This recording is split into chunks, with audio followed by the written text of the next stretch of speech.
Good afternoon, everybody. I thank you for the invitation to be here with you on the inaugural Brain Health Summit. It's an honor for me to speak to you and discuss briefly the importance of brain health to federal policymakers. Today's summit has three main thrusts, as I understand it: research, aging, and brain injury. It's hard to understate the importance of those three areas to federal policymakers. In all three of these areas, we continue to spend more and more money while we miss out on opportunities for return on our investment. In the area of research, the federal government has the opportunity to make a critical difference with funding for research through the National Institutes of Health. For instance, consider funding for research of Alzheimer's. Research on Alzheimer's lags considerably behind other diseases like cancer, HIV and AIDS, and cardiovascular diseases. Yet the consequences to the federal government of Alzheimer's is considerable, as you know. Nearly 1 in 5 Medicare dollars is spent on a person with Alzheimer's. That is nearly $150 billion a year. Is the potential for return on investment greater for Alzheimer's research? That's probably a question that you're exploring. Now, I'm not a scientist, as you know, but the numbers are striking to me. What I do know is this: the value of this meeting to raise awareness in Washington on the value of research into brain health cannot be understated, or it can also not be underestimated. Then there is the issue of aging and brain health. How do we keep people's brains active and healthy as they age? And how do we best provide care for people who struggle with brain issues as they do age? Is our healthcare system best organized to provide coordinated care for individuals in need of support? Currently, it is hard to argue that our system is designed to provide well-coordinated care. Acute care services are provided through Medicare. Long-term supports and services are provided through another program, Medicaid, or by private payers. Coordination between the two sets of services is seriously lagging. We spend incredible amounts of money responding to specific issues without even addressing the bigger picture. Every day, the federal government bears the cost of opportunities lost to provide better coordinated care to people who are suffering from dementia and Alzheimer's.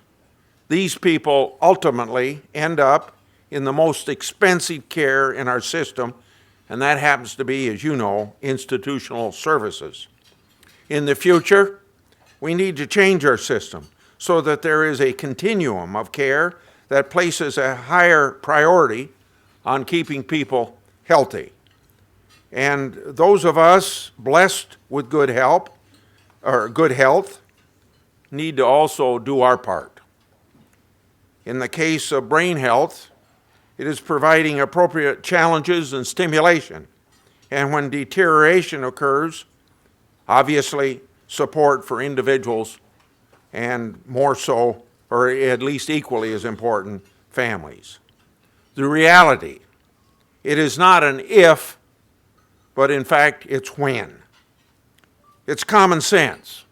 We cannot afford to have a system that doesn't provide more efficient care.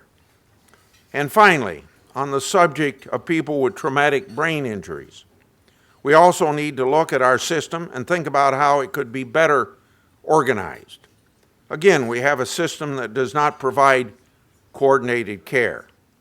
The supports necessary for an individual with disabilities are very diverse.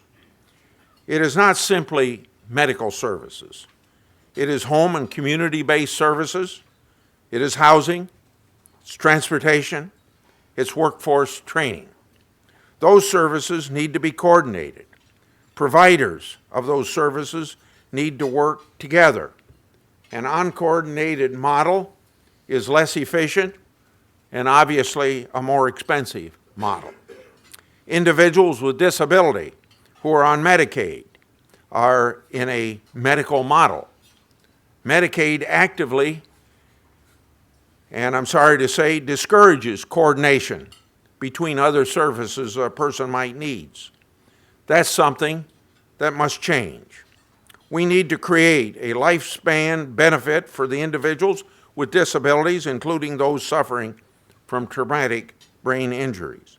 Our system needs to provide for both rehabilitation and habilitation. People need the right support to achieve and maintain maximum functions so they can be, as much as possible, participating members of our society. These ideas require thinking differently about our healthcare system than it is currently structured.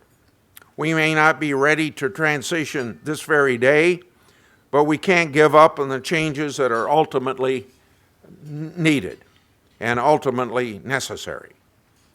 Our system needs to provide a continuum of care that supports people in need of assistance.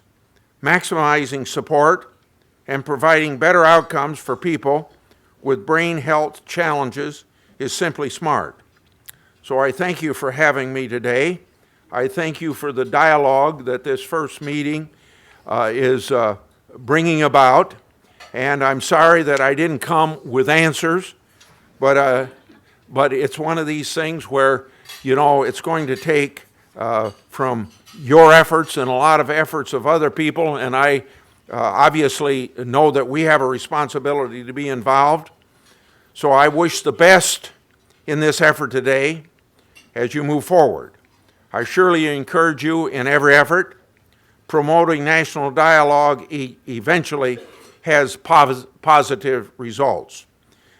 I'm a firm believer that if you're right, you eventually win out. I hope you got patience for that, because Washington goes slowly. But we have seen it in other maladies. It will bring change to research in brain health. Thank you.